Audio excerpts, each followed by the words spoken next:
프랑스의 화가 자크 루이 다비드가 그린 알프스를 넘는 나폴레옹이라는 작품이 있습니다. 나폴레옹이 북이탈리아를 침공하기 위해 알프스를 넘는 역사적인 순간을 묘사한 그림입니다. 앞발을 치켜든 백마와 그 위에 올라탄 붉은 망토를 두른 나폴레옹이 눈에 띕니다. 그림 속에 있는 나폴레옹은 거친 폭풍우를 뚫고 당장이라도 달려 나올 듯한 용맹스러운 모습입니다. 나폴레옹이 승승장구할 때 그의 모습을 표현한 대표적인 작품입니다.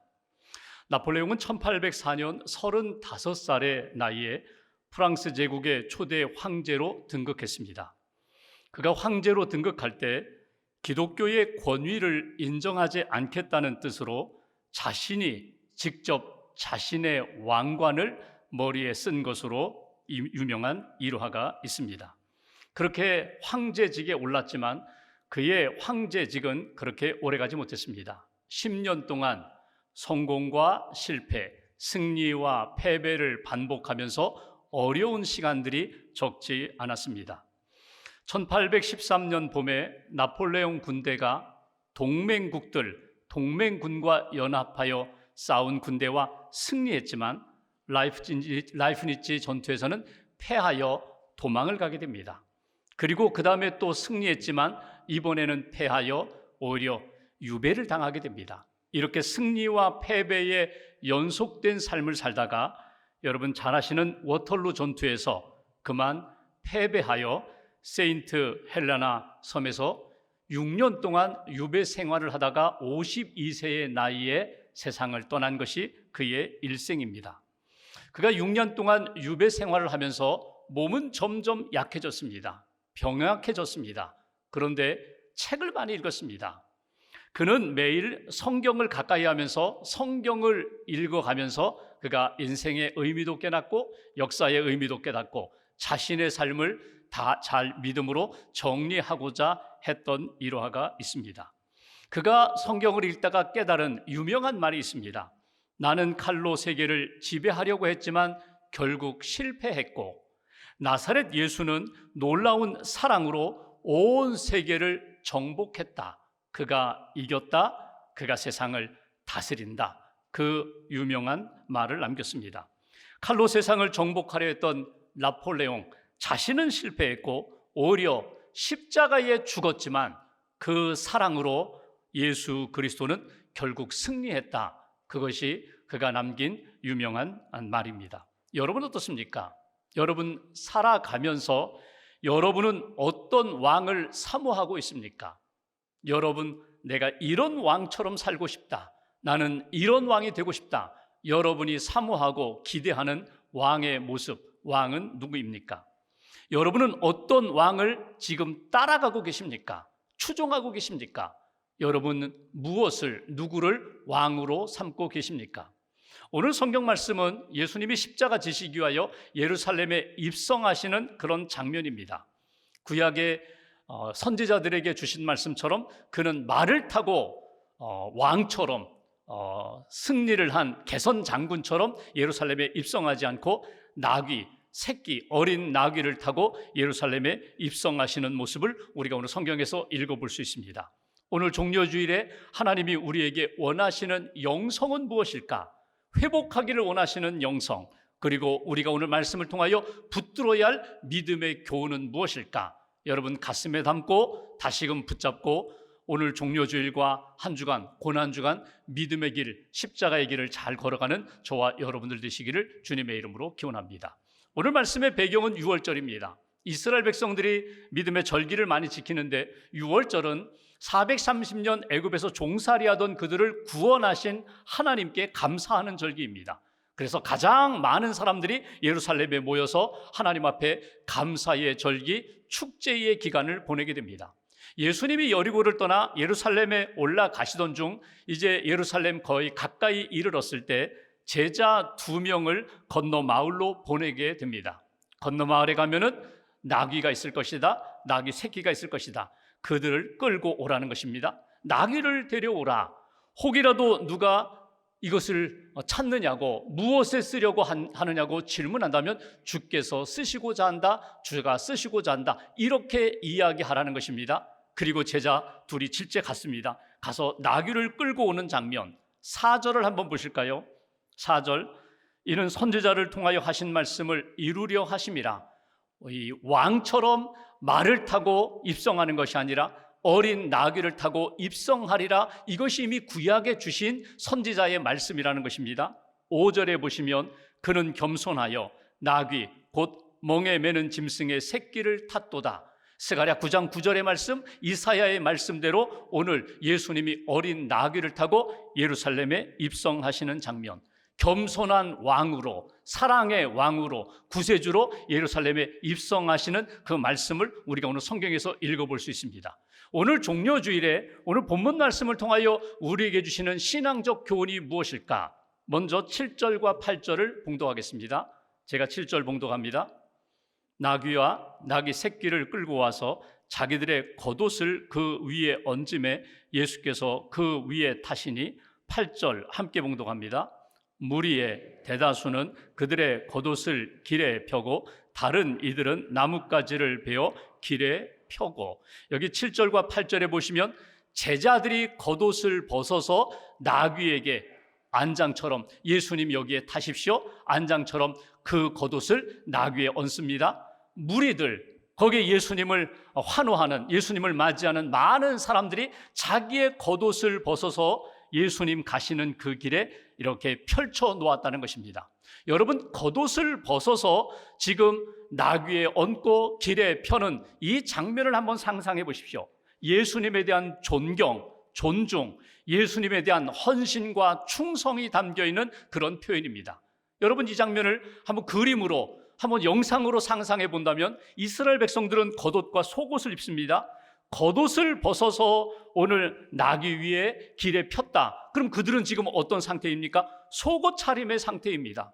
속옷만 입어도, 속옷만 입고 있어도 다른 사람들 앞에 전혀 개의치 않는 그런 상황, 자신의 모든 것들을 벗어서 예수님께 드리고 충성하고 존중하는 그런 상태를 우리가 오늘 성경에서 보게 됩니다. 여러분, 겉옷이 나타내는 것이 있습니다. 겉옷이 그의 신분을 나타냅니다. 그의 지위를 나타냅니다. 그의 경제력을 나타냅니다. 그런데 그들이 그 겉옷을 벗었다는 거예요. 예수님께 드렸다는 거예요. 근데 여기 헌신과 충성과 존중의 의미만 있는 것이 아니라 또 하나 중요한 의미가 있습니다. 겉옷을 벗었다는 것은 무엇입니까? 이제는 속옷 차림이에요.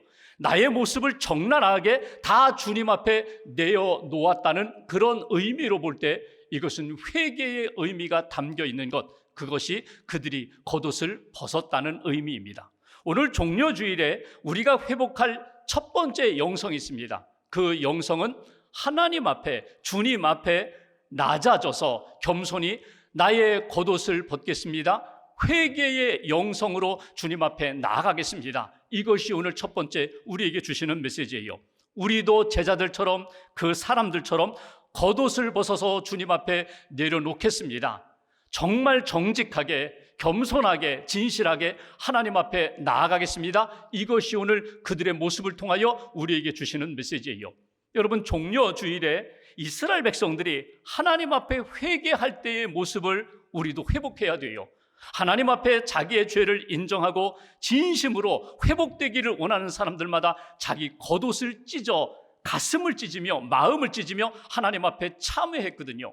이렇게 하나님 앞에 회개할 때 하나님이 죄를 용서하시고 회복의 은총을 베풀어 주시고 다시금 붙들어 주시고 일으켜 주신 역사를 우리가 성경에서 너무나 많이 볼 수 있어요.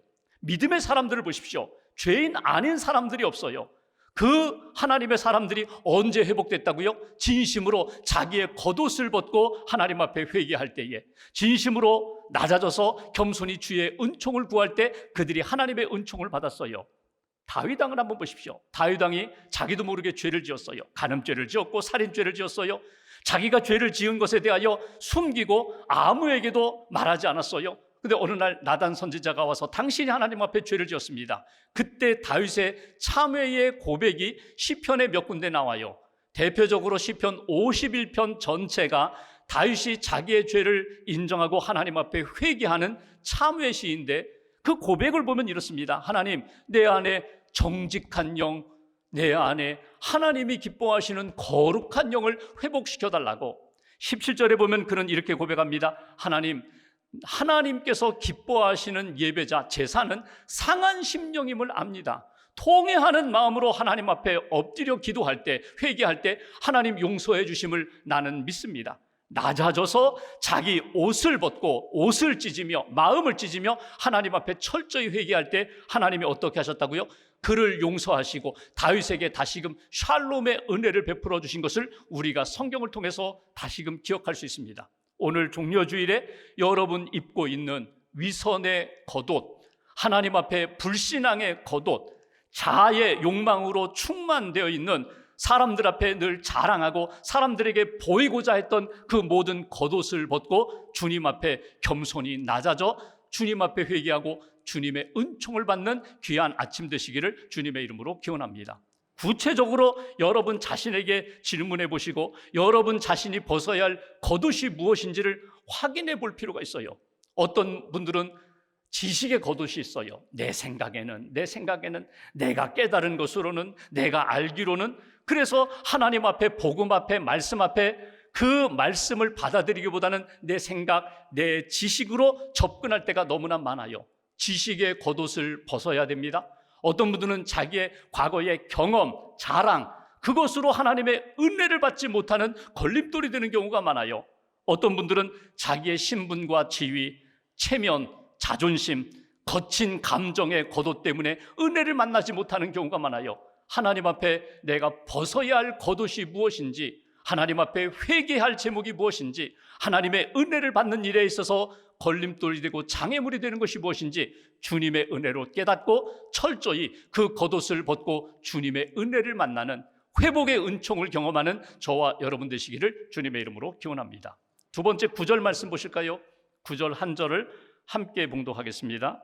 앞에서 가고 뒤에서 따르는 무리가 소리 높여 이르되 호산나 다윗의 자손이요 찬송하리로다. 주의 이름으로 오시는 이요 가장 높은 곳에서 호산나 하더라. 아멘. 나귀를 타고 예루살렘에 입성하시는데 사람들이 종려나무 가지를 흔들면서 외친 소리가 있어요.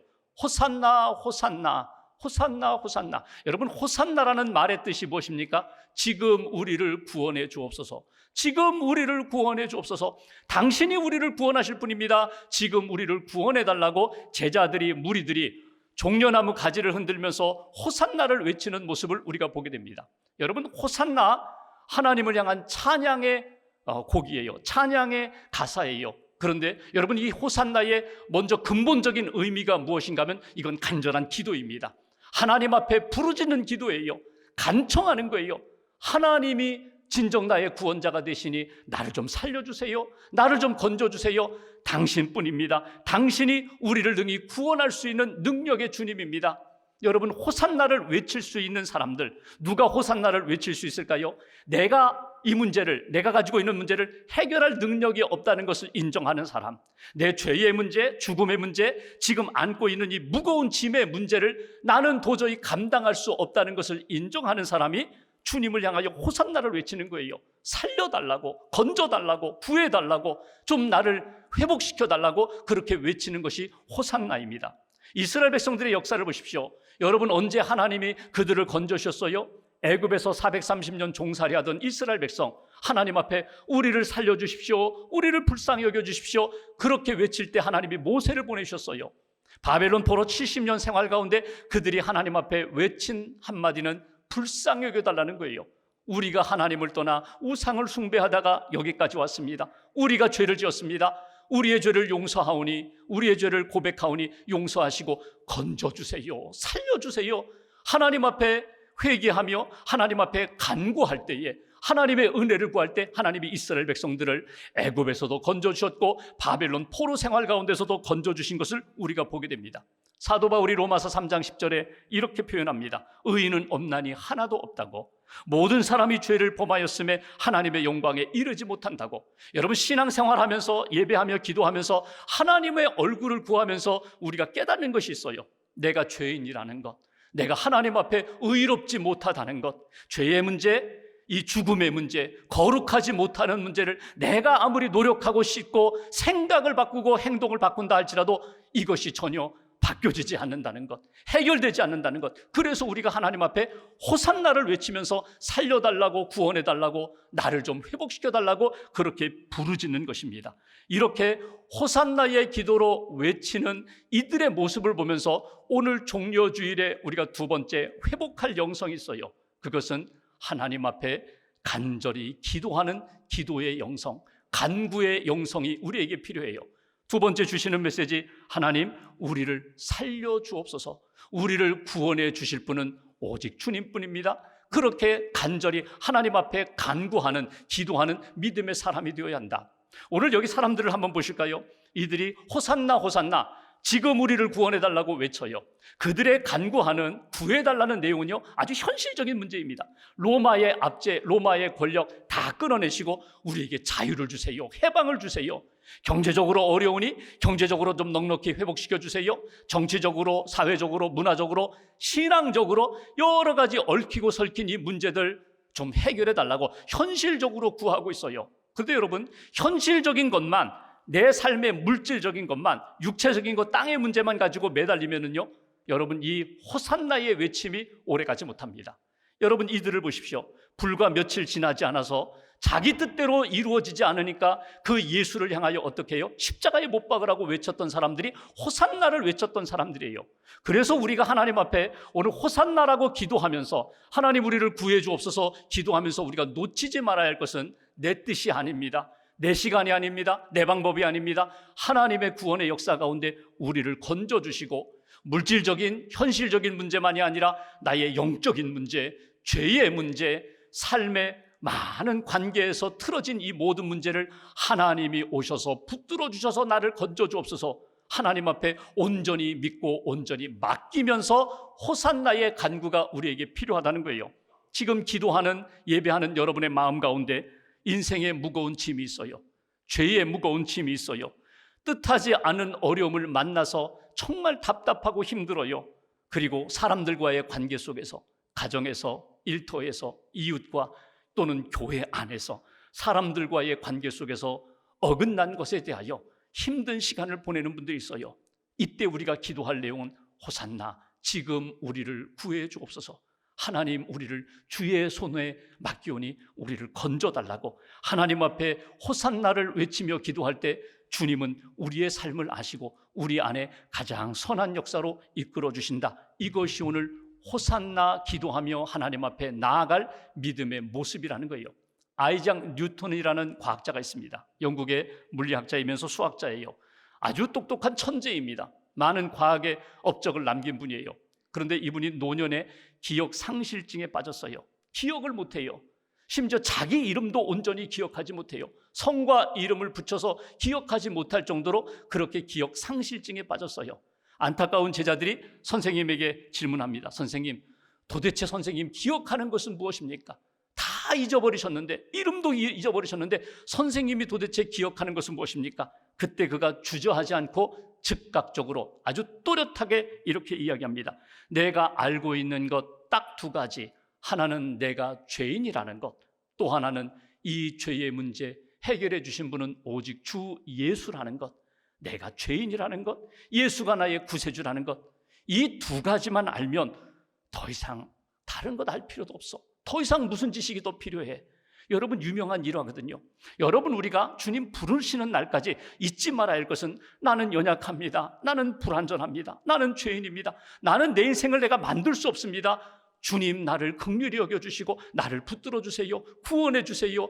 치유해 주세요. 회복시켜 주세요. 이 믿음의 간구가 우리의 삶 가운데 떠나지 않는 그런 은혜의 삶이 이어져야 한다. 종려주일에 또 한 주간 여러분 고난주간을 보내면서 십자가와 주님 부활을 묵상하는 가운데 다시금 우리가 회개의 영성과 더불어 하나님 앞에 기도의 영성으로, 기도함으로 하나님 앞에 더 가까이 나아가는 그런 은혜가 있기를 주님의 이름으로 기원합니다. 한 가지를 더 보면 9절 후반부를 보실까요?